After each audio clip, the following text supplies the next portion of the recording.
ಬ್ರಹ್ಮಶ್ರೀ ಪಿತಾಮಹ ಸುಭಾಷ್ ಪತ್ರಿಜಿಯವರಿಗೆ ವಂದಿಸುತ್ತಾ, ಸ್ವರ್ಣಮಾಲಾ ಪತ್ರಿಜಿ ಅಮ್ಮನವರಿಗೆ ವಂದಿಸುತ್ತಾ, PSSM ಮೂಮೆಂಟ್ನ ಎಲ್ಲ pyramid ಮಾಸ್ಟರ್ಗಳಿಗೆ ವಂದಿಸುತ್ತಾ, ಹರಿವಾಯು ಗುರುಗಳಿಗೆ ವಂದಿಸುತ್ತಾ, ಭಗವಂತ ನಾರಾಯಣನಿಗೆ ವಂದಿಸುತ್ತಾ, grand master Prabodh Achyuth master ಅವರಿಗೆ ವಂದಿಸುತ್ತಾ, ಲೋಕ ಕಲ್ಯಾಣಾರ್ಥವಾಗಿ ಅಂತ ನಡೀತಾ ಇರುವ ನಮ್ಮ ಈ ಗುಡಾಕೇಶ ಧ್ಯಾನ ಯಜ್ಞದಲ್ಲಿ ಯೂಟ್ಯೂಬ್ ಮತ್ತು ಜೂಮ್ನಲ್ಲಿ ಫೇಸ್ಬುಕ್ನಲ್ಲಿ ಭಾಗವಹಿಸಿದಂತಹ ಎಲ್ಲ ಧ್ಯಾನ ಯೋಗಿ ಬಂಧುಗಳಿಗೆ ವಂದಿಸುತ್ತಾ,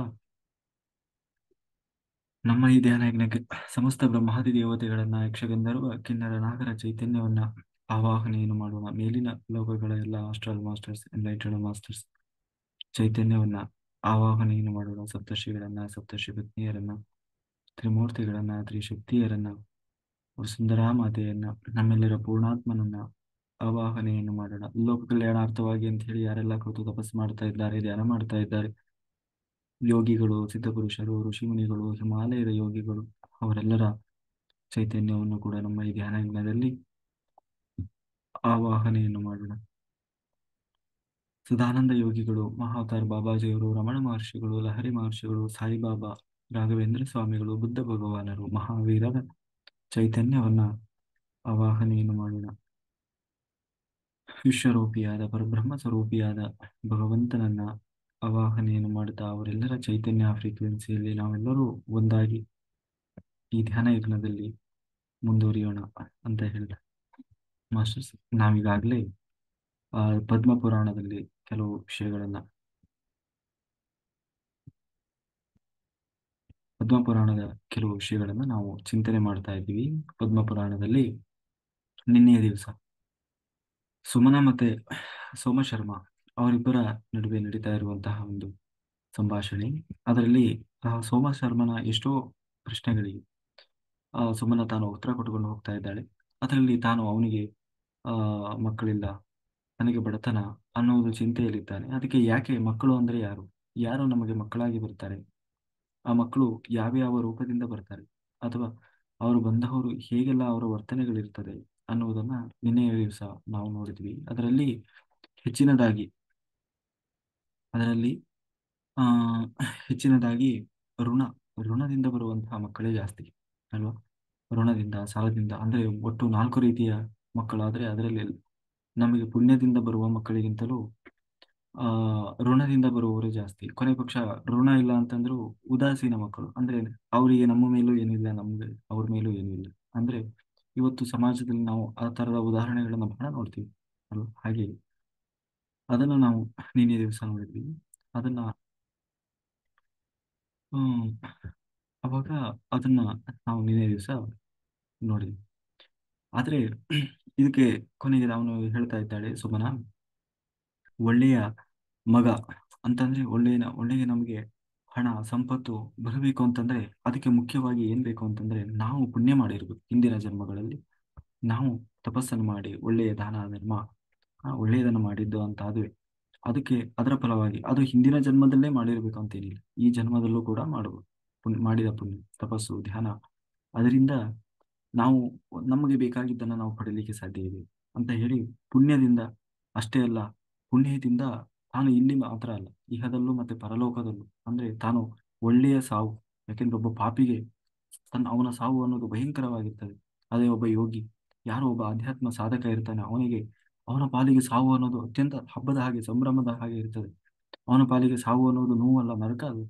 ಮತ್ತೆ ಅದನ್ನು ಅನುಭವಿಸ್ತಾನೆ, ಅಂದ್ರೆ ಅದನ್ನ ಸಂಭ್ರಮಿಸ್ತಾನೆ, ಹಾಗಿರ್ತದೆ. ಕೊನೆಗೆ ಅಷ್ಟೇ ಅಲ್ಲ, ಯಾರು ಇಲ್ಲಿ ಧರ್ಮವನ್ನು ಮಾಡಿ, ಧರ್ಮಾಚರಣೆಯನ್ನು ಮಾಡಿ, ಪುಣ್ಯದಿಂದ ತಾನು ಆಧ್ಯಾತ್ಮಿಕ ಸಾಧನೆಯನ್ನು ಮಾಡಿ ಯಾರು ಒಬ್ಬ ಯೋಗಿ ಸ್ಥಿತಿಯನ್ನು ತಲುಪ್ತಾನೆ, ಅವನು ಕೊನೆಗೂ ಕೂಡ ತಾನು ಸದ್ಗತಿಯನ್ನು ಹೊಂದುತ್ತಾನೆ.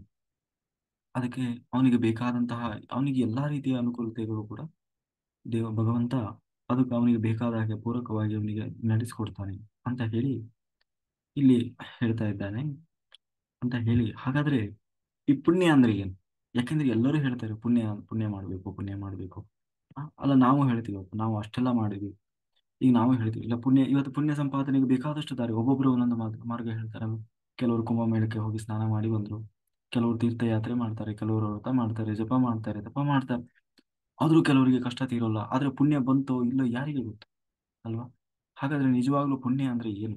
ಅಥವಾ ನಾವು ಧರ್ಮ ಕಾರ್ಯ ಮಾಡಿದ್ದು, ಅಥವಾ ನಮ್ಮ ಪಾಲಿಗೆ ಅದು ಅಕೌಂಟ್, ನಾವು ಮಾಡಿ ಪುಣ್ಯ ಮಾಡಿದಾರಪ್ಪ ಅವರು, ಒಳ್ಳೆ ಕೆಲಸ ಮಾಡಿದ್ರು, ಅವರಿಗೆ ಅದು ಸಿದ್ಧಿಸ್ತು ಅಂತ ಹೇಳಿ ನಮಗೆ ಗೊತ್ತಾಗೋದಾದ್ರೆ ಹೇಗೆ? ಅಂದ್ರೆ ಭ್ರಮೆಯಲ್ಲೇ ಬದುಕಿಬಿಡೋದಾ? ಹಿಂದಿನವರೆಲ್ಲ ಹೇಳಿದಾರಪ್ಪ, ಹಂಗಾಗಿ ಇದನ್ನ ಮಾಡಿದ್ರೆ ಪುಣ್ಯ ಬರ್ತದಂತೆ, ಇದನ್ನ ಮಾಡಿದ್ರೆ ಒಳ್ಳೇದಾಗ್ತದಂತೆ ಅಂತ ಹೇಳಿ ಸುಮ್ಮನೆ ಮಾಡ್ತಾ ಹೋಗೋದು. ಹೀಗೆ ಮಾಡೋಣ ಹಾಗಾದ್ರೆ ಅಂತ ಕೇಳಿದ್ರೆ ಅದಕ್ಕೆ ಸುಮ್ಮನೆ ಹೇಳ್ತಾರೆ, ಆ ಪುಣ್ಯ ಪುಣ್ಯ ಅಂದ್ರೆ ಹೇಗೆ, ಅದನ್ನ ಹೇಗೆ ಆಚರಿಸಬೇಕು ಪ್ರತಿಯೊಬ್ಬರು ಕೂಡ ಅಂದ್ರೆ ಅಂತ ಹೇಳಿ ಅದನ್ನ ತಾನು ವಿಸ್ತಾರವಾಗಿ, ಪುಣ್ಯ ಅಂದ್ರೆ ಏನು, ಸತ್ಯ ಅಂದ್ರೆ ಏನು, ನಾವೇನ್ ಮಾಡ್ಬೇಕು, ಧರ್ಮ ಅಂದ್ರೆ ಏನು? ಎಲ್ಲದಕ್ಕಿಂತ ಹೆಚ್ಚಾಗಿ ಇವತ್ತು ಧರ್ಮ ಅನ್ನೋದ್ರ ಡೆಫಿನೇಷನ್ನೇ ಹೋಗ್ಬಿಟ್ಟಿದೆ, ಅಲ್ವಾ? ಧರ್ಮ ಅಂದ್ರೆ ಯಾವ ಧರ್ಮ ಅಂದ್ರೆ ನಂದು ಹಿಂದೂ ಧರ್ಮ ಅಂತ, ನಿನ್ನೆ ಯಾವ್ದು ಧರ್ಮ ಅಂತಂದ್ರೆ ನಂದು ಕ್ರೈಸ್ತ ಧರ್ಮ ಆಗ್ಬೋದು. ಹಾಗಾದ್ರೆ ನೂರಾರು ಧರ್ಮ ಇದ್ದಾವ. ಹಾಗಾದ್ರೆ ಧರ್ಮ ಅಂದ್ರೆ ಏನು? ಧರ್ಮ ಅನ್ನೋ ಪ್ರಶ್ನೆಗೆ ಇವತ್ತು ಒಬ್ಬೊಬ್ಬರನ್ನ ಕೇಳಿದ್ರೆ ಒಂದೊಂದು ಉತ್ತರ ಹೇಳ್ತಾರೆ. ಅದಕ್ಕೆ ಆ ಧರ್ಮ ಅಂದ್ರೇನು ಅನ್ನುವುದು, ಧರ್ಮ ಅಂದ್ರೇನು, ಪುಣ್ಯ ಅಂದ್ರೇನು, ಪಾಪ ಅಂದ್ರೇನು, ಅದು ಹೇಗೆ ಬರ್ತದೆ, ಹೇಗೆ ಮಾಡಿದ್ರೆ ಅದು ನಮಗೆ ಆ ಅದು ಬಂತು ಅಂತ ಏನ್ ಗ್ಯಾರಂಟಿ, ನಮ್ಗೆ ಗೊತ್ತಾಗೋದು ಹೇಗೆ? ಅಲ್ವಾ? ನಮ್ಗೆ ಇವತ್ತು ಎಷ್ಟೋ ಪ್ರಶ್ನೆಗಳಿಗೆ ನಮ್ಗೆ ಉತ್ತರ ಸಿಗಲ್ಲ, ಅದು ಸುಮ್ಮನೆ ಒಟ್ಟಾರೆ ಮೆಕ್ಯಾನಿಕಲ್ ಆಗಿ ಮಾಡ್ಕೊಂಡು ಹೋಗ್ತಾ ಇರ್ತದೆ. ಅದಕ್ಕೆ ಸುಮ್ಮನೆ ತಾನು ಅದನ್ನ ವಿಸ್ತಾರವಾಗಿ ತಾನು ವಿವರಣೆಯನ್ನು ಕೊಡ್ತಾ ಹೋಗ್ತಾ ಇದ್ದಾಳೆ. ಅದಕ್ಕೆ ಹೇಳ್ತಾಳೆ ನೋಡಿ, ಯಾವುದೇ ಒಂದು ಕರ್ಮ, ಆ ಕರ್ಮದಲ್ಲಿ ಕೆಲವೊಂದು ಗುಣಲಕ್ಷಣಗಳಿರುವುದು ಅಂತಂದ್ರೆ, ಈ ನಾವು ಧರ್ಮಾಚರಣೆಯನ್ನು ಮಾಡ್ತೇವೆ ಅಂತಂದ್ರೆ ಅದರಲ್ಲಿ 10 ಧರ್ಮ ಅಥವಾ ನಾವು ಮಾಡುವ ಒಂದು ಕರ್ಮ ಒಟ್ಟು 10 ಅಂಶಗಳನ್ನ ಒಳಗೊಂಡಿರ್ಬೇಕು. ಆಗ ಅದು ನಿಜವಾಗಲೂ ನಮ್ಮ ಪಾಲಿಗೆ ಅಥವಾ ನಮಗೆ ಸತ್ಯವನ್ನು ತಂದುಕೊಡ್ತದೆ, ಧರ್ಮವನ್ನು ತಂದುಕೊಡ್ತದೆ, ಅಥವಾ ಪುಣ್ಯವನ್ನು ತಂದುಕೊಡ್ತದೆ. ಅದು ಏನೇನು ಅಂತ ಹೇಳಿ ಅವಳು ತಾನು ಹೇಳ್ತಾ ಹೋಗ್ತಾ ಇದ್ದಾಳೆ. ಬ್ರಹ್ಮಚರ್ಯ, ಮೊದಲನೇದಾಗಿ ಬ್ರಹ್ಮಚರ್ಯ, ಎರಡನೇದು ಸತ್ಯ, ಮೂರನೇದು ತಪಸ್ಸು ಅಂದ್ರೆ ಯಜ್ಞ, ನಾಲ್ಕನೇದು ದಾನ, ಐದನೇದು ನಿಯಮ, ಆರು ಕ್ಷಮಾಗುಣ, ಶೌಚ, ಅಹಿಂಸಾ, ಶಾಂತಿ, ಕೊನೆಗೆ ಆಸ್ತಿಕ. ಇದು ಯಾವಾಗ ಈ ಒಂದು 4 10 ಅಂಗಗಳನ್ನ ಯಾವಾಗ ಒಂದು ಕರ್ಮ, ಅದು ಹೇಗೆ ಕರ್ಮ ಅಂದ್ರೆ 3 ರೀತಿಯಿಂದ, ಕಾಯ ವಾಚ ಮನಸ, ಯಾವಾಗ ಆ ಕರ್ಮವನ್ನು ತಾನು ಆಚರಣೆ ಮಾಡ್ತಾನೆ ಅದು ಧರ್ಮದಿಂದ ಕೂಡಿರ್ತದೆ. ಆ ಧರ್ಮದಿಂದ ಕೂಡಿದಾಗ ಆ ಧರ್ಮದ ಫಲ ಏನು ಅಂತಂದ್ರೆ ಪುಣ್ಯ. ಅಲ್ಲ, ಪುಣ್ಯ ಯಾಕೆ ಸಂಪಾದನೆ ಮಾಡ್ಬೇಕಪ್ಪ? ನಮಗೆ ಪುಣ್ಯ ತಗೊಂಡು ಏನ್ ಮಾಡ್ಬೇಕು? ಅದಕ್ಕೆ ಪುಣ್ಯ ಯಾಕೆ ಸಂಪಾದನೆ ಮಾಡ್ಬೇಕು ಅಂತಂದ್ರೆ, ನಿನ್ನಲ್ಲಿ ಪುಣ್ಯ ಇತ್ತು ಅಂತ ಆದ್ರೆ ನೀನು ಏನು ಇಚ್ಛಿಸ್ತೀಯ, ನೀನು ಏನು ಬಯಸ್ತೀಯ, ನೀನು ಬಯಸಿದ ಕೂಡಲೇ ಅದು ನಿನಗೆ ಅತಿ ಬಹಳ ಸುಲಭವಾಗಿ ಸಿಗ್ತದೆ. ನಿನ್ನಲ್ಲಿ ಅದನ್ನು ಪಡ್ಕೊಳ್ಳುವ, ಈಗ ಉದಾಹರಣೆಗೆ ಈ ಪುಣ್ಯ ಮತ್ತೆ ಪುಣ್ಯದ ಫಲ ಹೇಗೆಪ್ಪ ಅಂತಂದ್ರೆ, ಈಗ ನಾವು ಒಂದು ಅಂಗಡಿಗೆ ಹೋಗ್ತೀವಿ, ನಾವು ಏನಾದ್ರೂ ಅವನಿಗೆ ಹಣ ಕೊಟ್ರೆ ಅವನು ವಾಪಸ್ ಕೊಡ್ತಾನೆ. ನಾವು ಸುಮ್ಮನೆ ಅದನ್ನ ಕೊಡು ಇದನ್ನ ಕೊಡು ಅಂದ್ರೆ ಕೊಡ್ತಾನ ಅವನು? ಇಲ್ಲ. ಇದು ಹಾಗೆ ನಮ್ಮಲ್ಲಿ ಏನಾದ್ರೂ ಮಾಡಿದ ಪುಣ್ಯ ಇತ್ತು ಅಂದ್ರೆ ನಾವು ಬಯಸಿದ್ದು ಸಿಗ್ತದೆ, ಇಲ್ಲ ಅಂದ್ರೆ ಸಿಗೋಲ್ಲ. ಅದನ್ನು ಹಿಂದಿನ ಜನ್ಮದಲ್ಲಾದ್ರೂ ಮಾಡಿರ್ಬೇಕು ಅಥವಾ ಈಗಾದ್ರೂ ಮಾಡ್ಬೇಕದು ಧರ್ಮವನ್ನ. ಹಾಗಾಗಿ ಈ ಪುಣ್ಯ ಸಂಪಾದನೆ ಮಾಡಬೇಕು, ಅದಕ್ಕೆ ಇಚ್ಛಿಸಿದ್ದನ್ನ ಕೊಡುವಂತಹ ಶಕ್ತಿ ಇರ್ತದೆ, ಹಾಗಾಗಿ ಅದನ್ನು ಸಂಪಾದನೆ ಮಾಡಬೇಕು ಅಂತ ಹೇಳಿ. ಅದಕ್ಕೆ ಸೋಮಶರ್ಮ ಕೇಳ್ತಾ ಇದ್ದಾರೆ, ಅಲ್ವಾ, ಈ ಹೌದು ಇದನ್ನೆಲ್ಲ ನಿಜವಾಗ್ಲೂ ಇದಿದೆ ಅಂತ ಏನ್ ಗ್ಯಾರಂಟಿ, ಅಲ್ವಾ? ಈಗ ಕೆಲವರಿಗೆ ಸಿಕ್ಕಾಗ ಯಾವ ಪುಣ್ಯ ಮಾಡಿದ್ರು ಸಿಕ್ತು ಅಂತ ಹೇಳ್ತಾರೆ, ಅಲ್ವಾ? ಸಿಗ್ಲಿಲ್ಲ ಅಂದ್ರೆ ನಮಗ್ ನಾವೇ ಅನ್ಕೊಳ್ಳೋದು, ನಾವೇನೋ ಪುಣ್ಯ ಮಾಡಿದ್ವೇನೋ ಅಥವಾ ಪಾಪ ಮಾಡಿದ್ವೇನೋ ಅನ್ಕೊಂಡು ನಮಗ್ ನಾವೇ ಸಮಾಧಾನ ಮಾಡ್ಕೊಳ್ಳೋದು. ಆದ್ರೆ ಅದನ್ನ ಕಂಡವ್ರು ಯಾರಿದ್ದಾರೆ? ಪುಣ್ಯವನ್ನು ಕಂಡವ್ರು ಯಾರು? ಅಥವಾ ನಾವು ಧರ್ಮ ಧರ್ಮ ಧರ್ಮ ಅಂತೀರಲ್ಲ, ಆ ಧರ್ಮವನ್ನು ನೋಡಿದವ್ರು ಯಾರಾದ್ರೂ ಇದ್ದಾರಾ? ನಿಜವಾಗ್ಲೂ ಧರ್ಮ ಇದೆ ಅಂತ ಏನ್ ಗ್ಯಾರಂಟಿ, ಅಲ್ವಾ? ಈ ಕೆಲವರು ಹೇಳ್ತಾರೆ, ಇಲ್ಲಪ್ಪ ನೀನು ಈಗ ಈ ಜನ್ಮದಲ್ಲಿ ಮಾಡಿದ್ದು ನಿನಗೆ ಮುಂದಿನ ಜನ್ಮದಲ್ಲಿ ಬರ್ತದೆ ಅಂತ ಹೇಳ್ತಾರೆ. ಇಲ್ಲ, ಈಗ ಅನುಭವಿಸ್ತಾ ಇರೋದಕ್ಕೆಲ್ಲ ನಿನ್ನ ಹಿಂದಿನ ಜನ್ಮದೆಲ್ಲ ಕಾರಣ ಅಂತ ಹೇಳ್ತಾರೆ. ಹಾಗೆಲ್ಲ. ಆದ್ರೆ ಅದು ಬರೀ ಊಹೆ ಪೂಹೆನಾ, ಅಥವಾ ಅದನ್ನ ನೋಡಿದವ್ರು ಯಾರಾದ್ರೂ ಇದ್ದಾರಾ, ಅಥವಾ ಅದನ್ನ ನಾವು ಸತ್ಯ ಅಂತ ಎಷ್ಟರ ಮಟ್ಟಿಗೆ ನಂಬೋದು, ಹೇಗಪ್ಪ ನಂಬೋದು ಅಂತ ಕೇಳಿದ್ರೆ ಅದಕ್ಕೆ ಆ ಸುಮನ ತಾನು ಅದನ್ನ ಹೇಳ್ಕೊಂಡು ಹೋಗ್ತಾಳೆ. ಹೌದು, ಧರ್ಮವನ್ನ ನೋಡಿದವರು ಇದ್ದಾರೆ, ಅಷ್ಟೇ ಅಲ್ಲ, ಆ ಧರ್ಮದ ಈ ಎಲ್ಲಾ ಆ ರೂಪಗಳನ್ನ, ಅದರ ಒಂದು ಏನಂತೀವಿ ಏನಂತೀವಿ ಅದರ ಒಂದು ವಿಸ್ತಾರ ಹೇಗಿದೆ ಆ ಧರ್ಮ ಅನ್ನುವುದನ್ನ ನೋಡಿದವರು ಇದ್ದಾರೆ. ಯಾರಪ್ಪ ಅವರು ಅಂತಂದ್ರೆ ಅತ್ರಿಯ ಮಕ್ಕಳು. ಅತ್ರಿಯ 2 ಜನ, ಅತ್ರಿ ಅನಸೂಯ ಅಂತೀವಲ್ಲ, ಅವರ 2 ಜನ ಮಕ್ಕಳು. ಯಾರು ಅವರು ಅಂತಂದ್ರೆ ದತ್ತಾತ್ರೇಯ ಮತ್ತೆ ದುರ್ವಾಸ. ಅವರು ಇಬ್ರು ಆ ಧರ್ಮವನ್ನ ನೋಡಿದ್ದಾರೆ. ಅದನ್ನ, ಆ ಕಥೆಯನ್ನ ಸ್ವಲ್ಪ ವಿಸ್ತಾರವಾಗಿ ಹೇಳ್ಕೊಂಡು ಹೋಗ್ತಾಳೆ.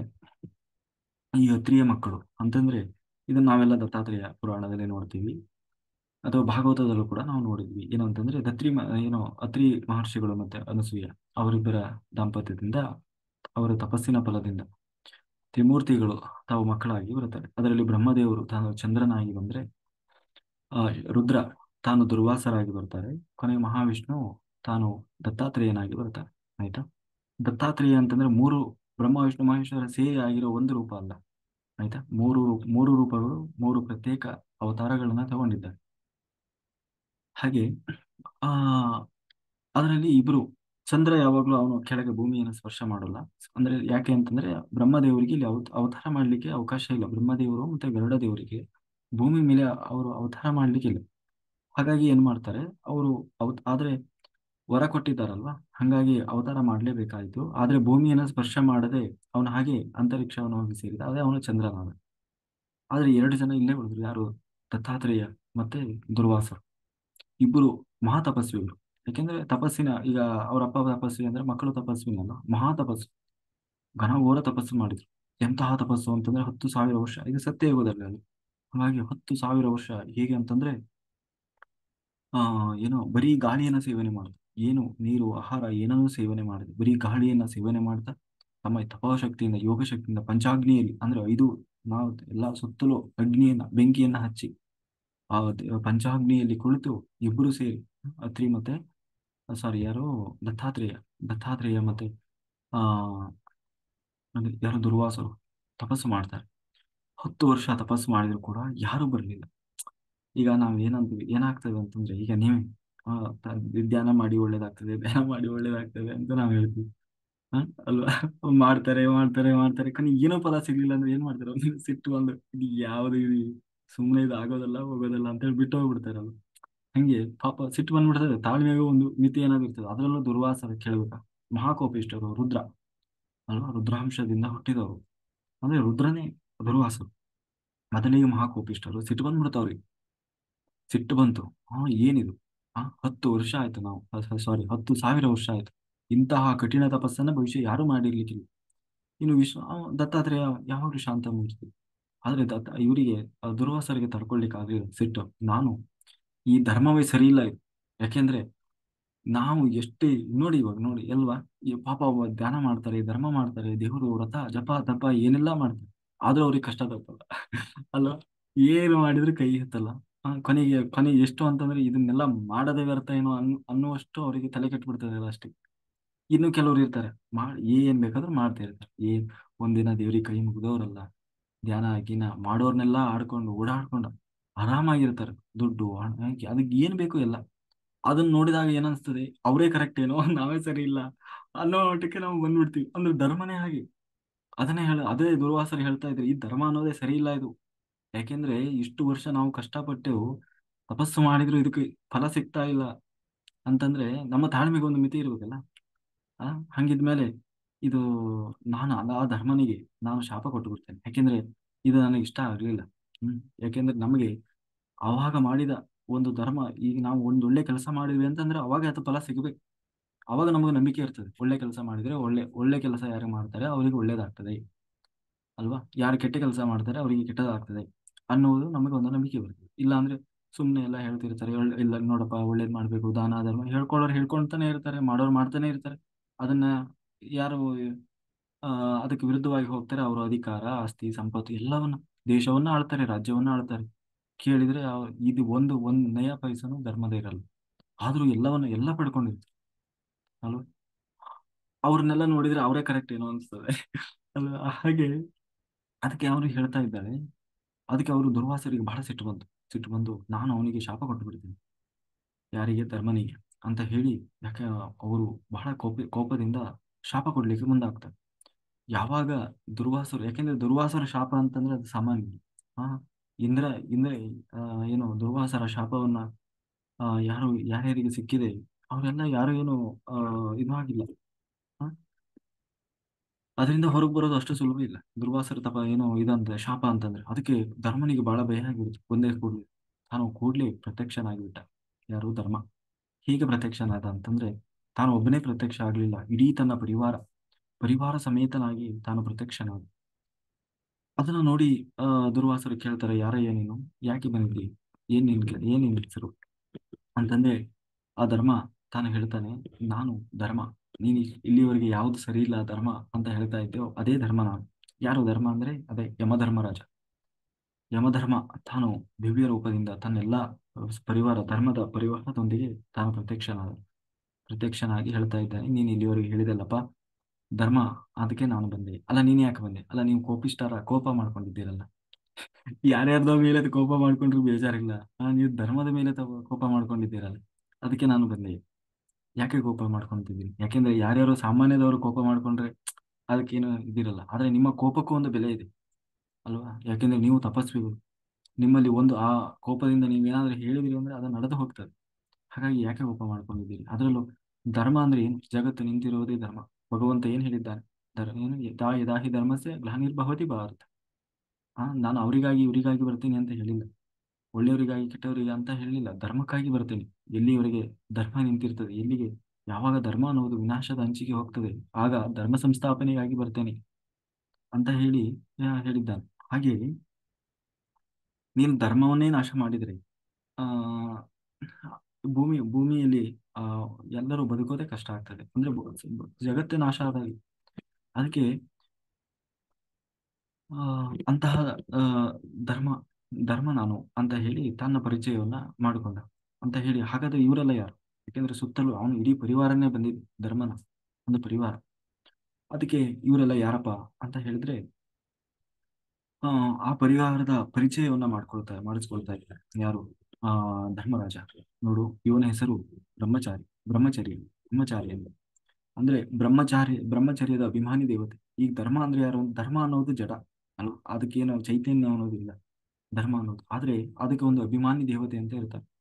ಉದಾಹರಣೆಗೆ ಭೂಮಿ ಅನ್ನೋದು ಒಂದು ಜಡ, ಅದಕ್ಕೆ ಒಂದು ಅಭಿಮಾನಿ ದೇವತೆ ಅಂತ ಇರ್ತಾರೆ.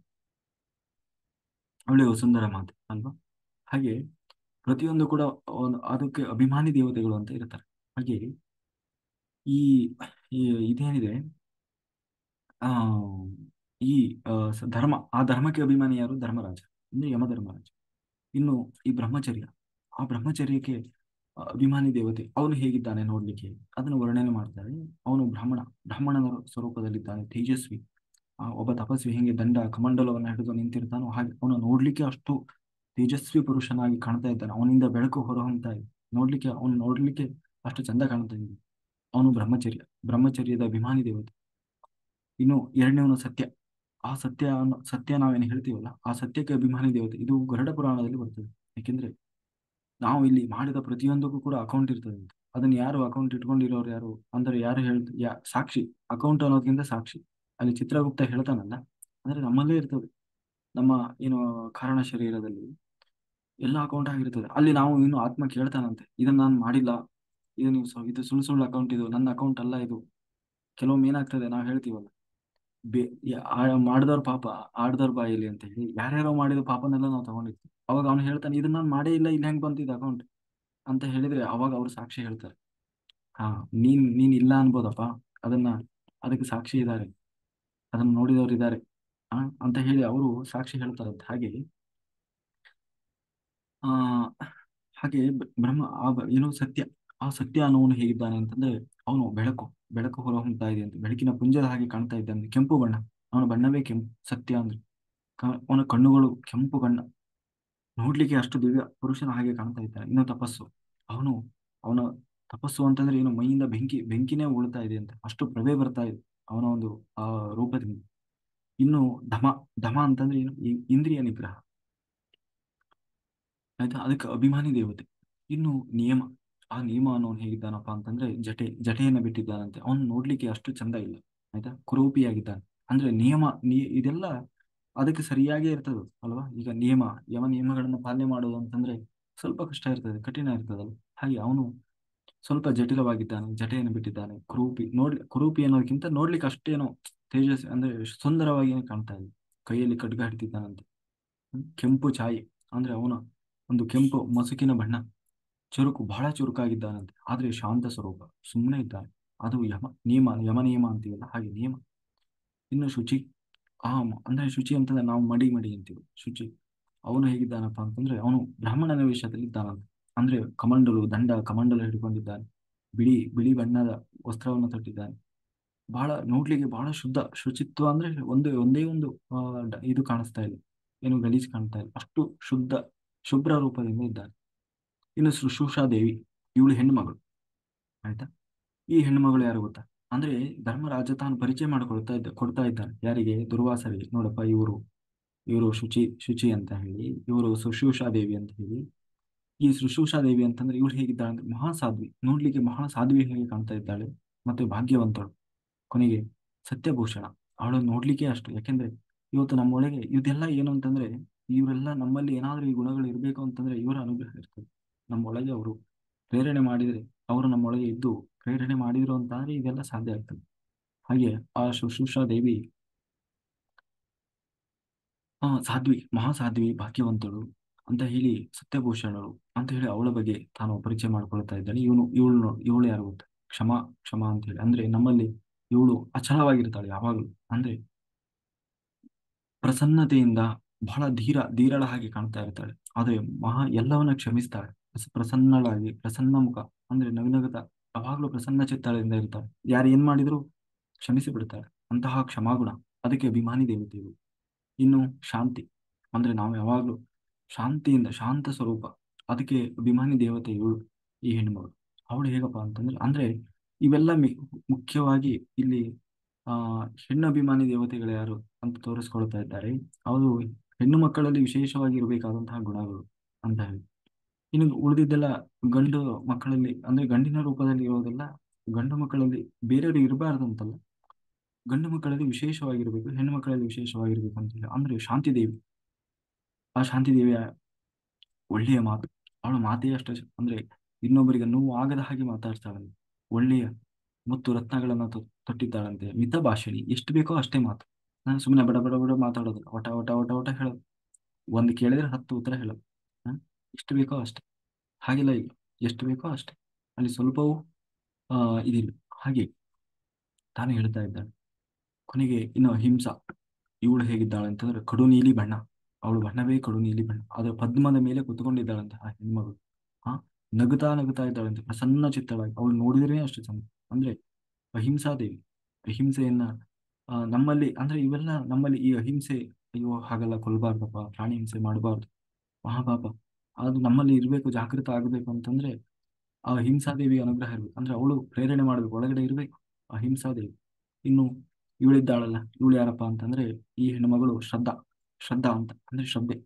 ಅವಳು ಹೇಗಿದ್ದಾಳ, ಕೆಂಪು ವಸ್ತ್ರವನ್ನ ತೊಟ್ಟಿದ್ದಾಳಂತೆ. ಒಳ್ಳೆಯ ಏನಂತೀವಿ, ಯಾವಾಗ್ಲೂ ಒಳ್ಳೆಯ ಆಲೋಚನೆಯನ್ನೇ ಮಾಡ್ತಾಳಂತೆ. ಒಂದೇ ಕಡೆ ನೋಡ್ತಾ ಇದ್ದಾಳೆ, ಸುಮ್ಮನೆ ಎಲ್ಲೆಲ್ಲೋ ದಿಕ್ಕು ದಿಕ್ಕು ನೋಡಲ್ಲ.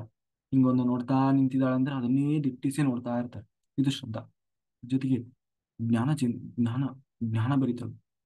ಅಂದ್ರೆ ಜ್ಞಾನ ಅಂದ್ರೆ ಅಷ್ಟು ಜ್ಞಾನ ಇದೆ. ಯಾಕೆಂದ್ರೆ ಶ್ರದ್ಧೆ, ನಾವು ಯಾವುದೇ ಒಂದು ಕೆಲಸ ಮಾಡಬೇಕಾದ್ರೆ ಅದರಲ್ಲಿ ನಮಗೆ ಸಂಪೂರ್ಣ ಪರಿಪೂರ್ಣ ಶ್ರದ್ಧೆ ಇರಬೇಕು ಅಂತಂದ್ರೆ ನಮಗೆ ಜ್ಞಾನ ಇರಬೇಕು.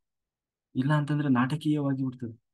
ಇವತ್ತು ಎರಡೆರಡು ಮುಖವಾಡ ಹಾಕಿ ಬದುಕುವವರು ಇರ್ತಾರಲ್ಲ, ಹೊರಗಡೆಯಿಂದ ನೋಡ್ಲಿಕ್ಕೆ ನಯ ನಾಜೂಕಾಗಿ ಬಹಳ ಚಂದ ಮಾತಾಡ್ತಾರೆ, ಅದರ ಒಳಗಡೆ ಇನ್ನೊಂದು ವಿಕಾರ ರೂಪವೇ ಇರ್ತದೆ. ಹಾಗೆ ಆ ಹಾಗಿಲ್ಲ, ಶ್ರದ್ಧೆ ಇರಬೇಕು. ಒಳಗು ಹೊರಗು ಒಂದೇ, ಸುಮ್ಮನೆ ನಾಟಕ ಮಾಡೋದಲ್ಲ. ಏನೋ ಯಾರೋ ಏನೋ ನೋಡಿಲ್ಲ, ಕೆಲವರು ಇರ್ತಾರಲ್ಲ, ಈ ಧಾರಾವಾಹಿ ಎಲ್ಲ ನೋಡ್ತಿರಲ್ಲ ನೀವು. ಯಾರೋ ಬೇಕಾದವರು ಇದ್ದಾಗ ನೋಡಿದಾಗ ಏನಪ್ಪ ಇವರು ಹಿಂಗೆ ಸೇವೆ ಮಾಡ್ತಾರೆ ಏನೋ ಅನ್ನೋಷ್ಟು ತೋರಿಸ್ಕೊಳ್ಳೋದು. ಆಮೇಲೆ ಇನ್ನೊಂದು ರೀತಿ ಇರೋದು, ಒಳಗೊಂದು ಹೊರಗೊಂದು. ಹಾಗೆಲ್ಲ ಇಲ್ಲ. ಶ್ರದ್ಧಾ, ಏನು ಶ್ರದ್ಧೆಯಿಂದ ಮೇಧಾ. ಈ ಹೆಣ್ಣು ಮಗಳಿದ್ದಾಳಲ್ಲ, ಇವಳು ಮೇಧಾ ಅಂದ್ರೆ ನಮ್ಮ ಮೇಧಾಶಕ್ತಿ. ಅಂತಂದ್ರೆ ಇವಳು ಬಹುಬುದ್ಧಿ, ಬಹಳ ಬುದ್ಧಿವಂತಳು, ಬಹಳ ಒಳ್ಳೆಯ ನಿರ್ಧಾರ ತಗೊಳ್ತಾಳೆ, ಬಹಳ ಬೇಗ ನಿರ್ಧಾರ ತಗೊಳ್ತಾಳೆ. ಸುಂದರಿ, ನೋಡ್ಲಿಕ್ಕೆ ಬಹಳ ನೆನಪಿನ ಶಕ್ತಿ ಇದೆ. ಯಾವಾಗಲೂ ಧ್ಯಾನಾಸಕ್ತಳಾಗಿರ್ತಾಳೆ, ಧ್ಯಾನ ಮಾಡ್ತಾ ಇರ್ತಾಳೆ. ಮತ್ತೆ ಲೋಕಮಾತೆ, ಇಡೀ ಲೋಕಕ್ಕೂ, 3 ಲೋಕಕ್ಕೂ ಅವಳು ಬಹಳ ಮುಖ್ಯ. ಏಕೆಂದ್ರೆ ಆ ಮೇಧಾಶಕ್ತಿಯಿಂದಲೇ ಅಲ್ವ ಎಲ್ಲರೂ ಉದ್ಧಾರ ಆಗೋದು. ಕೊನೆಗೆ ಸಂಪಾದನೆ ಎಲ್ಲರೂ ಏನು ಜ್ಞಾನದಿಂದಲೇ ಅಲ್ವಾ ಎಲ್ಲರಿಗೂ ಜ್ಞಾನ ಬಂದ್ರೇನೆ ಉದ್ಧಾರ ಆಗೋದು. ಜ್ಞಾನ ಇಲ್ಲ ಅಂತಂದ್ರೆ ಏನು ಉದ್ಧಾರ ಆಗ್ತಾರೆ. ಹಾಗೆ ಇನ್ನು ದಯಾ, ಇವಳಿದ್ದಾಳಲ್ಲ, ಇವಳು ದಯಾ ಅಂತೇಳಿ. ಅವಳು ಏನು ಹಳದಿ ಹೂವಿನ ಆ ಹಳದಿ ಹಳದಿ ಹೂವುಗಳನ್ನ ಮಾಲೆಯನ್ನು ಹಾಕೊಂಡಿದ್ದಾಳಂತೆ, ಮುತ್ತಿನ ಹಾರ ಹಾಕೊಂಡಿದ್ದಾಳಂತೆ, ಹಳದಿ ವಸ್ತ್ರ. ಮತ್ತೆ ಯಾವಾಗ್ಲೂ ಉಪಕಾರ ಮಾಡುವ ಬುದ್ಧಿ ಅವಳಲ್ಲಿ ಇದೆ. ಯಾರು? ದಯ. ಅಂದ್ರೆ ನಾವು ದಯೆ ಧರ್ಮ ಇರಬೇಕು ಅಂತೀವಲ್ಲ, ಹಾಗೆ ದಯ. ಹೀಗೆ ಅವ್ರು ಇಡೀ ಆ ಒಂದು ಪರಿವಾರವನ್ನ ನಾನು ಪರಿಚಯ ಮಾಡಿಕೊಟ್ರು. ಅಂದ್ರೆ ಇದೆಲ್ಲ ಇದ್ದಾಗ ಅದು ಒಂದು ಪರಿಪೂರ್ಣವಾದ ಧರ್ಮ ಆಗ್ತದೆ. ಧರ್ಮ ಅಂದ್ರೆ ನಾನು ಒಬ್ಬನೇ ಅಲ್ಲ, ಇಡೀ ನನ್ನ ಪರಿವಾರ ಇದೆ. ಅಂದ್ರೆ ಇಷ್ಟೆಲ್ಲ ಒಂದು ನಮ್ಮಲ್ಲಿ ಇತ್ತು ಅಂತ ಆದ್ರೆ ಆ ಒಂದು ಅಂಶಗಳಿಂದ ನಾವು ಯಾವುದೇ ಒಂದು ಕೆಲಸ ಮಾಡುವಾಗ ಅದು ಧರ್ಮವಾಗಿರ್ತದೆ. ಇಲ್ಲ ಅಂತಂದ್ರೆ ಬರೀ ನಾಟಕ ಆಗಿರ್ತದೆ. ಹೊರಗಡೆಯಿಂದ ಜನರಿಂದ ಮೆಚ್ಚುಗೆ ತಗೊಳ್ಬಹುದು, ಆದ್ರೆ ನಮ್ಮ ಅಕೌಂಟಲ್ಲಿ ಅದು ಯಾವುದು ಆ ಜಮೆ ಆಗೋಲ್ಲ. ಯಾಕೆಂದ್ರೆ ಇವರೆಲ್ಲರೂ ಗಮನಿಸ್ತಾ ಇರ್ತಾರೆ, ಯಾರು ಕಣ್ಣು ತಪ್ಪಿಸಿದ್ರು ಇವ್ರು ಕಣ್ಣು ತಪ್ಪಿಸ್ಲಿಕ್ಕೆ ಆಗೋಲ್ಲ. ಅದಕ್ಕೆ ದುರ್ವಾಸರು ಪ್ರಶ್ನೆ ಮಾಡ್ತಾ ಇದ್ದಾರೆ, ಹೌದು ಯಾಕೆ ಬಂದಿದ್ದೀಯಾ, ಇದನ್ನೆಲ್ಲ ಯಾಕೆ ತೋರಿಸ್ತಾ ಇದ್ದಿ, ಇವ್ರನ್ನೆಲ್ಲ ಯಾಕೆ ತೋರಿಸ್ತಾ ಇದ್ದಿ, ನಾ ಕರೆದ್ ನಾನು. ಅದಕ್ಕೆ ದುರ್ವಾಸರು, ಯಾಕೆಂದ್ರೆ ಅವರಿಗೆ ಬಹಳ ಸಿಟ್ಟು ಬಂದಿದೆ, ಸಿಟ್ಟಿನಿಂದ ಮಾತಾಡ್ತಾ ಇದ್ರು. ಯಾರು ದುರ್ವಾಸ, ನಾನು ಕರೆದ್ನೇನಪ್ಪ ನಿನ್ನ, ಯಾಕೆ ಬಂದಿದ್ದಿ ನೀನು, ಇವ್ರನ್ನೆಲ್ಲ ಯಾಕೆ ಪರಿಚಯ ಮಾಡ್ಕೊಳ್ತಾ ಇದ್ದಿ. ಅದಕ್ಕೆ ಧರ್ಮರಾಜ ಹೇಳ್ತಾ ಇದ್ದೇನೆ, ಅಲ್ಲ ನಿಮಗೆ ಕೋಪ ಬಂದಿದೆ ಅಲ್ವಾ, ಯಾಕೆಂದ್ರೆ ನನ್ನ ಮೇಲೆ ಕೋಪ ಮಾಡ್ಕೊಂಡಿದ್ದೀರಿ, ಹಾಗಾಗಿ ನಾನು ಬಂದೆ.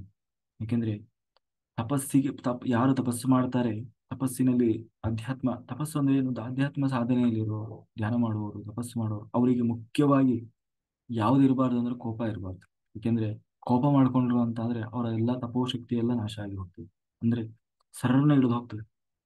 ಅದಕ್ಕೆ ಹೇಳೋದು, ಯಾರಿಗೂ ನೆಗೆಟಿವ್ ಹೇಳಬಾರ್ದು, ನೆಗೆಟಿವ್ ಮಾತಾಡಬಾರ್ದು, ಕೋಪ ಮಾಡ್ಕೊಳ್ಬಾರ್ದು, ರಿಯಾಕ್ಟ್ ಆಗಬಾರ್ದು. ಯಾಕೆ ಹೇಳೋದು ಅಂದ್ರೆ ಇದಕ್ಕೆ, ನಾವು ಮಾಡಿದೆಲ್ಲ ಆ ಎನರ್ಜಿ ಏನಿರ್ತದೆ ಎಲ್ಲ ಇಳಿದು ಹೋಗ್ಬಿಡ್ತದೆ. ಅದಕ್ಕೆ ಕೋಪ ಮಾಡ್ಕೊಳ್ಬಾರ್ದು. ಅದಕ್ಕೆ ನೀವು ತಪಸ್ಸು ಮಾಡೋ ಯಾವುದು ಬೇಡವೋ ಅದನ್ನೇ ನೀವು ಬಯಸ್ತಾ ಇದ್ದೀರಿ, ಹಾಗಾಗಿ ನೀವು ಯಾಕೆ ಕೋಪ ಮಾಡ್ಕೊಳ್ತಾ ಇದ್ದೀರಿ. ಹ್ಮ್ ಅಂತ ಹೇಳಿದ್ರೆ ಅದಕ್ಕೆ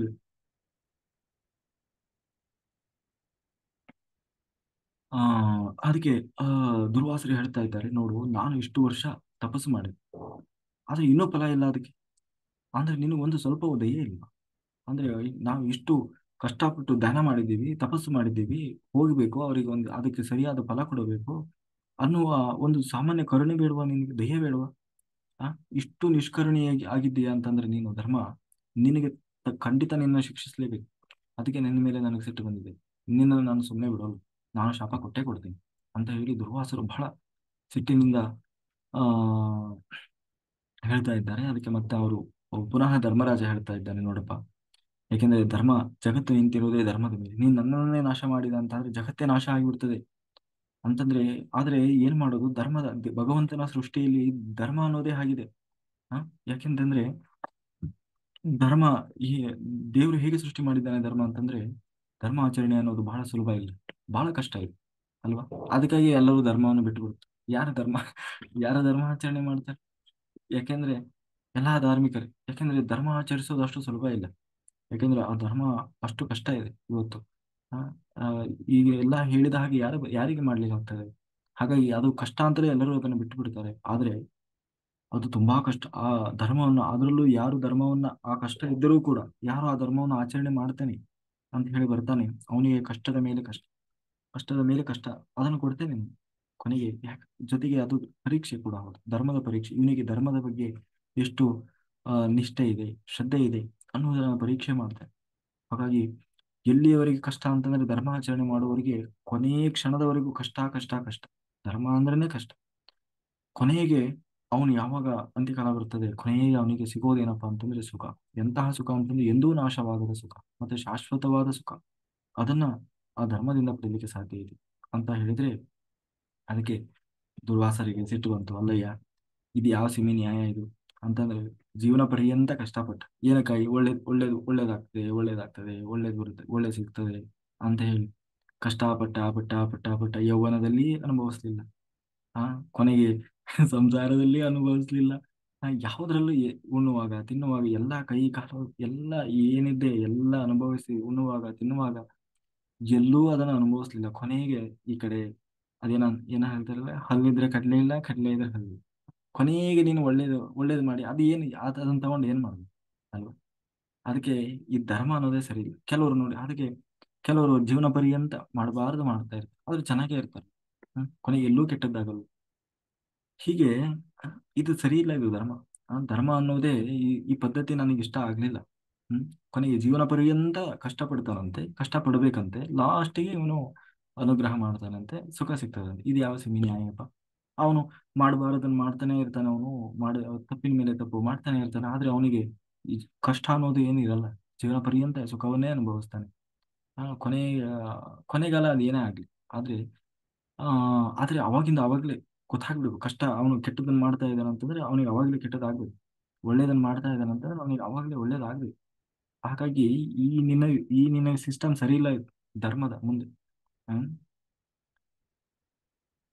ಹ್ಮ್ ಅಷ್ಟಕ್ಕೂ ಈಗ ನಾವು ಇಷ್ಟೆಲ್ಲ ಕಷ್ಟ ಪಡ್ತಾ ಇದ್ದೀವಲ್ಲ, ಕಷ್ಟ ಪಡ್ತಾ ಇದ್ದೀವಿ, ಆದ್ರೆ ಮುಂದೆ ಹೌದು, ಸುಖ ಸಿಗ್ತದೆ ಅಂತ ಏನ್ ಖಾತ್ರಿ, ಏನು ಖಾತ್ರಿ ಏನಪ್ಪ ಇದೆ? ಹಾ, ನಾವು ಸುಮ್ಮನೆ ಅನ್ಕೊಳ್ಳೋದ ಭ್ರಮೆನ? ಒಳ್ಳೇದಾಗ್ತದೆ, ಒಳ್ಳೇದಾಗ್ತದೆ, ನೋಡಪ್ಪ ಧ್ಯಾನ ಮಾಡು ಒಳ್ಳೇದಾಗ್ತದೆ. ಹಾ, ಆ, ಈ ಏಕಾದಶಿ ವ್ರತ ಮಾಡು ಒಳ್ಳೇದಾಗ್ತದೆ. ತೀರ್ಥಯಾತ್ರೆ ಮಾಡು ಒಳ್ಳೇದಾಗ್ತದೆ, ಕುಂಭಮೇಳಕ್ಕೆ ಹೋಗು ಒಳ್ಳೇದಾಗ್ತದೆ. ಹೌದು, ಏನ್ ಗ್ಯಾರಂಟಿ? ಬಂದದ್ದು ಹೆಂಗೆ ಗೊತ್ತಾಗ್ಬೇಕು ನಮ್ಗೆ? ಹಾ, ಎಲ್ಲರೂ ಹೇಳ್ತಾರೆ ಅಷ್ಟೇ, ಮಾಡು ಮಾಡು ಮಾಡು ಮಾಡು ಅಂತಾರೆ, ಮಾಡಿದೀವಿ ಹೌದು, ಆದ್ರೆ ಬಂತು ಅಂತ ಏನ್ ಗ್ಯಾರಂಟಿ? ಅದನ್ನ ನಂಬೋದಾದ್ರೂ ಏನ್ ಖಾತ್ರಿ? ಹಾ, ಅದನ್ನು ಯಾವಾಗ ನಾವು ಮಾಡ್ತೀವಿ ಅವಾಗ ಸಿಕ್ಕರೆ ಅದಕ್ಕೊಂದು ಗ್ಯಾರಂಟಿ ಇರ್ತದೆ. ಅದು ನಾ ಹೇಳೋದಷ್ಟೇ, ಬರ್ತದೆ, ಮುಂದೆ ಬರ್ತದೆ, ಬರ್ತದೆ, ಬರ್ತದೆ. ಅದೇ ಎಲ್ಲಿವರೆಗೂ ಕಾಯೋಣ ನಾವು? ಅದು ಬಂದದ್ದು ಹಿಂಗೆ ಗೊತ್ತಾಗ್ಬೇಕು. ಅಷ್ಟಿಗೂ ಇಷ್ಟೆಲ್ಲ ಆಗ್ತಾ ಇರೋದು ನಾವು ಮಾಡಿದ ಧರ್ಮದಿಂದಲೇ ಅಂತ ನಮಗೆ ಹಿಂಗೆ ಗೊತ್ತಾಗ್ತದೆ. ಅದಕ್ಕೆ ನಾನು ಒಪ್ಪೋದಿಲ್ಲ ಇದನ್ನು. ಇದು ನಿನ್ನ ವ್ಯವಸ್ಥೆ, ಇದು ಸರಿ ಇಲ್ಲ ಇದು ಅಂತ ಹೇಳಿ ತಾನು ಶಾಪ ನಾನು ಕೊಟ್ಟೆ ಏನು ಶಾಪ ಕೊಡ್ತೇನೆ ಅಂತ ಹೇಳಿ ತಾನು ಮತ್ತೆ ದುರ್ವಾಸರು ಹೇಳ್ತಾರೆ. ಅದಕ್ಕೆ ಧರ್ಮರಾಜ ಹೇಳ್ತಾನೆ, ನೋಡು, ಆ ಅಷ್ಟಕ್ಕೂ ಇಲ್ಲೇನು, ಅವ್ರು ಯಾಕೆ ಅವ್ರಿಗೇನು ಅಜ್ಞಾನದಿಂದ ಮಾತಾಡ್ತಾ ಇಲ್ಲ ಯಾರೋ ದುರ್ವಾಸರು. ಅವರಿಗೆ ಮುಂದೇನೋ ಒಂದು ಒಳ್ಳೆ ಕೆಲಸ ಆಗ್ಬೇಕಾಗಿದೆ ಅವರಿಂದ. ಒಟ್ಟಿನಲ್ಲಿ ಧರ್ಮರಾಜನಿಗೆ ಅವರಿಗೆ ಶಾಪ ಕೊಡ್ಬೇಕಾಗಿದೆ. ಹಾಗಾಗಿ ಇಷ್ಟು ವಾದ ಮಾಡ್ತಾ ಇದ್ದಾರೆ. ಅದಕ್ಕೆ ಆ ಧರ್ಮರಾಜ ಹೇಳ್ತಾನೆ, ನೋಡು, ನಾನು ಫಲ ಸಿಗ್ತದೆ ಅಂತ ಹೇಳಿದೆ, ಆದ್ರೆ ಧರ್ಮ ಮಾಡುವವನಿಗೆ, ಧರ್ಮ ಮಾಡದೇ ಇರುವವನಿಗೆ ಫಲನೇ ಸಿಗೋಲ್ಲ ಅವಾಗ ಅಂತೇನಿಲ್ಲ. ಯಾಕೆಂದ್ರೆ ಉದಾಹರಣೆಗೆ, ಈಗ ನಾವು ಅದಕ್ಕೆ ಉದಾಹರಣೆ ಹೇಳ್ತಾರೆ, ಒಂದು ಬೀಜ ನೆಡ್ತೀವಿ ಅಲ್ವಾ? ಒಂದು ಬೀಜ ನೆಟ್ಟಾಗ ಈಗ ಒಂದು ತೆಂಗಿನಕಾಯೋ ಏನೋ ಒಂದು ಹಾಕ್ತಿವಿ ಅಲ್ವಾ? ಹಾಕಿದ ಕೂಡಲೇ ಫಲ ಬಂದ್ಬಿಡ್ತದ? ತೆಂಗಿನಕಾಯಿ ಬಿಡ್ತದ? ಇಲ್ಲ ಅಲ್ವಾ? ಇದು ಧರ್ಮವೂ ಹಾಗೆ. ನೀನು ಆಗ್ಲೇ ಧರ್ಮ ಮಾಡ್ತೀಯ, ಧರ್ಮ ಮಾಡಿದ ಕೂಡಲೇ ಅವಾಗ ಫಲ ಸಿಗ್ಬೇಕಂದ್ರೆ ಹೇಗೆ? ಅದಕ್ಕೆ ಒಂದು ಸಮಯ ಅನ್ನೋದು ಬರ್ಬೇಕಲ್ಲ. ಹ್ಮ್? ಆ ಹಾಗೆ, ಆ ಅಲ್ಲ, ಹೌದು, ಈಗ ನಾನು ತೆಂಗಿನಕಾಯಿ ಹಾಕಿದ್ದೀನಪ್ಪ, ಬರ್ತದೆ ಹೌದು, ಇನ್ನೊಂದು 10 ವರ್ಷನೋ 20 ವರ್ಷನೋ ಆದ್ಮೇಲೆ ಫಲ ಬರ್ತದೆ. ಆದ್ರೆ ಅದು ಅವಾಗ ಆದ್ಮೇಲೆ ಬರ್ತದೆ, ಅಲ್ಲಿ ಬರ್ತದೆ ಅಂತ ಏನ್ ಗ್ಯಾರಂಟಿ? ಅಲ್ವಾ? ಬರ್ತದೆ ಅಂತ ನೀನ್ ಹೇಳ್ತೀಯ, ನನಗೆ ಗೊತ್ತಾಗ್ಬೇಕಲ್ಲ, ಅದು ಸ್ವಲ್ಪನಾದ್ರೂ ಏನಾದ್ರೂ ಗೊತ್ತಾಗ್ಬೇಕಲ್ಲ. ಅದಕ್ಕೆ ಹೇಳ್ತಾನೆ, ಇಲ್ಲ ಗೊತ್ತಾಗ್ತದೆ, ಸೂಕ್ಷ್ಮವಾಗಿ ಅವಲೋಕಿಸ್ಬೇಕು. ಸೂಕ್ಷ್ಮವಾಗಿ ಅವಲೋಕಿಸಿದ್ರೆ ನಿನಗೆ ಮುಂದೆ ಅದು ಫಲ ಸಿಗ್ತದೆ ಅನ್ನೋದು ಗೊತ್ತಾಗ್ತದೆ. ಹೆಂಗೆ ಗೊತ್ತಾಗ್ತದೆ? ನಾವೊಂದು ಬೀಜ ಹಾಕಿರ್ತೀವಿ ಅಲ್ವಾ? ಒಂದು ಸಸಿಯನ್ನ ನೆಟ್ಟಿರ್ತೀವಿ. ಅದು ಸ್ವಲ್ಪ ದಿವಸ ನೀವು ಒಂದು ನೀರು ಹಾಕಿ, ಒಂದು ವಾರ 15 ದಿವಸ ಆದ್ಮೇಲೆ ನಿಧಾನವಾಗಿ ಮೊಳಕೆ ಆಗ್ತದೆ. ಓಹೋ, ಮೊಳಕೆ ಆಗ್ತಾ ಇದೆ ಅಂದ್ರೆ ನಾನು ನೆಟ್ಟಂತಹ ಬೀಜ ಎಲ್ಲೋ ಒಂದು ಕಡೆ ಫಲ ಕೊಡ್ಲಿಕ್ಕೆ ಶುರುವಾಗಿದೆ ಅನ್ನೋದು ಗೊತ್ತಾಗ್ತದೆ. ಅಂದ್ರೆ ಸೂಕ್ಷ್ಮ ಫಲ ಸಿಕ್ಕಿಲ್ಲ ಇನ್ನು, ಆದ್ರೆ ಮುಂದೆ ಫಲ ಕೊಡ್ಲಿಕ್ಕೆ ಅದು ಸಿದ್ಧ ಆಗುವ ಲಕ್ಷಣ ಕಾಣಿಸ್ತಾ ಇದೆ ಅಲ್ವಾ? ಅದು ಸ್ವಲ್ಪ ದಿವಸ ಹೋಯ್ತು, ಅದೊಂದು ನಿಧಾನವಾಗಿ ಬೆಳೆದು ಮೇಲಕ್ಕೆ ಬಂತು. ಓಹೋ, ಅಂದ್ರೆ ಇದು ದೊಡ್ಡಗಾಗ್ತಾ ಇದೆ, ಅಂದ್ರೆ ನಾನು ನೆಟ್ಟಿದ್ದು ವ್ಯರ್ಥ ಆಗ್ಲಿಲ್ಲ, ಫಲ ಸಿಗ್ತಾ ಇದೆ, ಮುಂದೊಂದು ದಿನ ಸಿಗಬಹುದು ಇದು ಅನ್ನೋ ನಂಬಿಕೆ, ಭರವಸೆ ಬರ್ಲಿಕ್ಕೆ ಶುರು ಆಗ್ತದೆ. ಅದು ಬೆಳೀತಾ ಬೆಳೀತಾ ಬೆಳೀತಾ ದೊಡ್ಡಗಾಗ್ತಾ ಹೋಗ್ತದೆ. ಕೊನೆಗೆ ಬೆಳೆದು ಬೆಳೆದು ಬೆಳೆದು ಕೊನೆಗೆ ಒಂದು ದಿನ ಫಲ ಸಿಗ್ತದೆ. ಹಾಗೆ ನೀನು ಅಲ್ಲಿವರೆಗೂ ನೀನು ಸುಮ್ಮನೆ ಕಣ್ಣು ಮುಚ್ಚಿಕೊಂಡು ಕೂರೋ ಅವಶ್ಯಕತೆ ಇಲ್ಲ. ಆದ್ರೆ ಸೂಕ್ಷ್ಮವಾಗಿ ಅವಲೋಕಿಸಿದ್ರಿ, ಆ ಧರ್ಮ, ನಾವು ಮಾಡಿದ ಧರ್ಮ ಫಲ ಕೊಡ್ತದೆ ಅನ್ನೋದು ನಮಗೆ ಗೊತ್ತಾಗ್ತಾ ಇರ್ತದೆ. ಹಾಗೆ ನೀನು ಅದಕ್ಕೆ ಹೇಳ್ತಾ ಇದ್ದಾರೆ, ನೀನು ಹೊರಗಡೆಯಿಂದ ನೋಡಿ ನಿರ್ಧಾರ ಮಾಡಬೇಡ. ಯಾಕೆಂದ್ರೆ ನಮ್ಗೆ ಏನು ಅಂತಂದ್ರೆ, ಚೆನ್ನಾಗಿದ್ದಾರೆ ಅನ್ನೋದು ಹಿಂಗೆ ನಾವು ಹೇಳೋದು, ಒಳ್ಳೆ ಹಣ ಇದೆ, ಒಳ್ಳೆ ಆಸ್ತಿ ಇದೆ, ಒಳ್ಳೆ ಮನೆ ಇದೆ, ಒಳ್ಳೆ ಕಾರು ಅಲ್ವಾ? ಇದನ್ನ ನೋಡಿ ನಾವು ಚೆನ್ನಾಗಿದ್ದಾರೆ ಅಂತ ಹೇಳ್ತೀವಿ. ಅದಕ್ಕೆ ಧರ್ಮ ಹೇಳ್ತಾ ಇದ್ದಾನೆ, ಏನಂತಂದ್ರೆ ನೀನು ಹೊರಗಡೆಯಿಂದನೇ ನೋಡಿ ತಿಳಿಸ್ಬೇಡ. ಯಾಕಂದ್ರೆ ನೀನು ಅದನ್ನ ಧರ್ಮದ ಫಲವನ್ನ ಅರ್ಥ ಮಾಡ್ಕೊಳ್ಳಲು ವಿಫಲ ಆಗ್ತಾ ಇದ್ದೀವಿ. ಯಾಕೆಂದ್ರೆ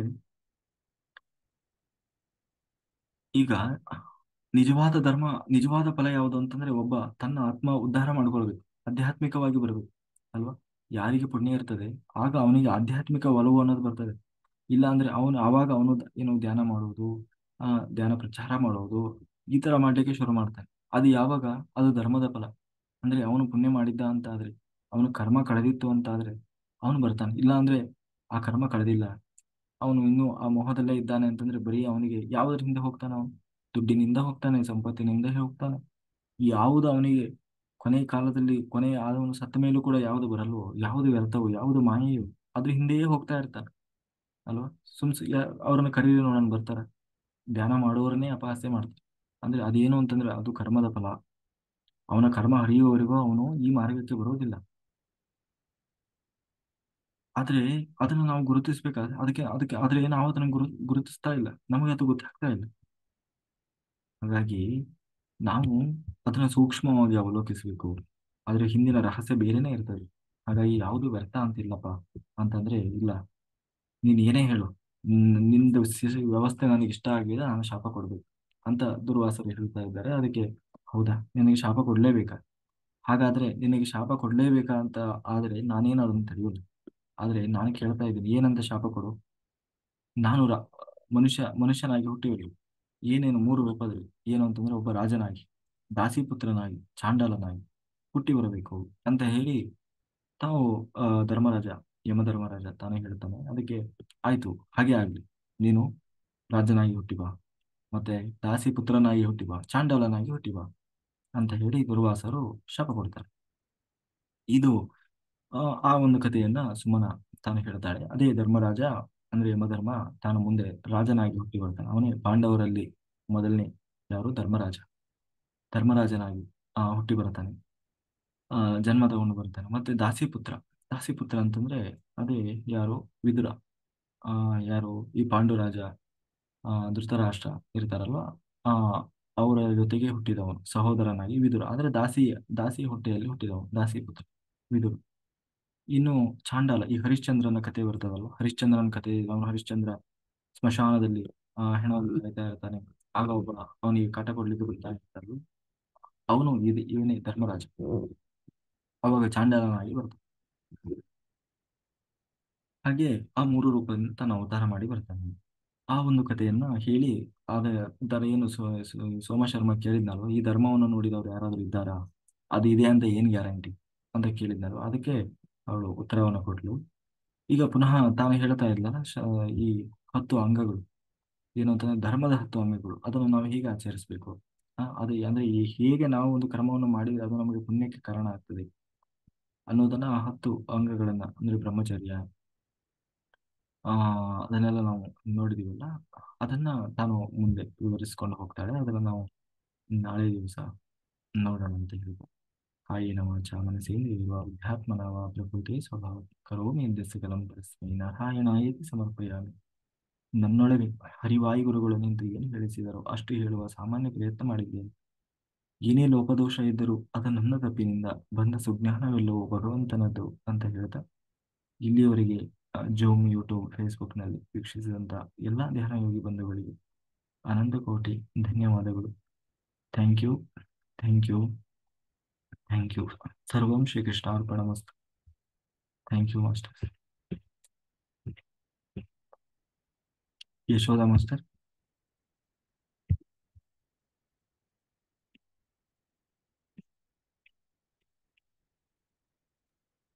ನಮಸ್ತೆ ಸರ್. ನಮಸ್ತೆ. Sir current